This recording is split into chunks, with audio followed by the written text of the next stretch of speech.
ನೋಡಿ, ಡೆಲ್ಲಿ ಹೋಗುವ ಕಾರ್ಯಕ್ರಮನ ಕೇರಳದ ಮುಖ್ಯಮಂತ್ರಿಗಳು ಆಯ್ಕೆ ಆಗ್ತಿರ್ಬೇಕಂತಿತ್ತು. ಮುಖ್ಯಮಂತ್ರಿಗಳು ಆಯ್ಕೆ ಆಗಿದೆ.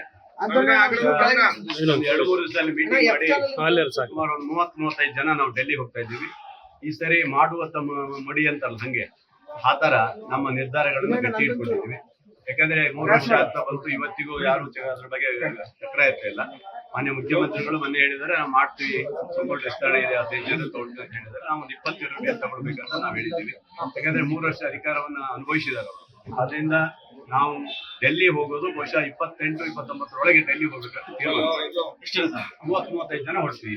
ಹಿಂದೆ ಹೋದ ಟೀಮ್ ಹೌದು, ಹಿಂದೆ ಹೋದ ಟೀಮ್ ಅಲ್ಲಿ ಮೊನ್ನೆ 25 ಜನ ಹೋಗಿದ್ದೀವಿ. ಈಗ ಮತ್ತೆ ಜಾಸ್ತಿ ಆಗಿದ್ದಾರೆ. 35 ಜನರ ಮೇಲೆ ಹೋಗ್ಬೇಕು ಅಂತ ತೀರ್ಮಾನ. ಕ್ಯಾಬಿನೆಟ್ ರಿಷಫಲ್ ಆಗತ್ತೆ ಸರ್, ಖಂಡಿತ ಮಾಡ್ಬೇಕು. ಆಲೋಚನೆ ಇದೆಯಾ? ಪುನರಚನೆ ಮಾಡ್ಬೇಕು ಅಂತ ನಾವು ಕೇಳ್ತಾ ಇದ್ದೀವಿ. ಹೌದು ಅಂತಲ್ಲ, ಇದ್ದವ್ರನ್ನ ತೆಗೆದುಕೊಡಿ ಅಂತ ಬಹಳ ಜನ ಆಗಿದಾರಲ್ಲ. ಏನೋ ಇವತ್ತು ಅವರೇ ಇರ್ಬೇಕಂತ ಏನಿಲ್ಲಲ್ಲ. 3 ವರ್ಷವರೆಗೆ ಅವಕಾಶ ಕೊಟ್ಟಿದ್ದೀವಿ, 6 ತಿಂಗಳ ಹೆಸರು ಕೊಟ್ಟಿದ್ದೀವಿ.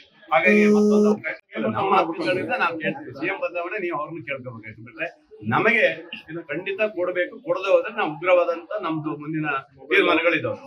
ಸಮಯಾವಕಾಶ ಕಡಿಮೆ ಇದೆ, 1 ವರ್ಷ ಲಾಸ್ಟ್. ಅದನ್ನ ಬಿಡಲ್ಲ ನಾವು. ಇನ್ನು 15 ದಿವಸದೊಳಗೆ ನಮ್ಗೆ ಒಂದು ಅವಕಾಶ ಕೊಡಬೇಕು. ಇಲ್ಲ ಅಂತ ಹೇಳಿದ್ರೆ ನಮ್ಮ ಬೇರೆ ವಿಚಾರ ಬೇರೆ ಇದೆ, ಅದನ್ನ ಮುಂದೆ ತೀರ್ಮಾನ ಮಾಡಿ ನಿರ್ಧಾರ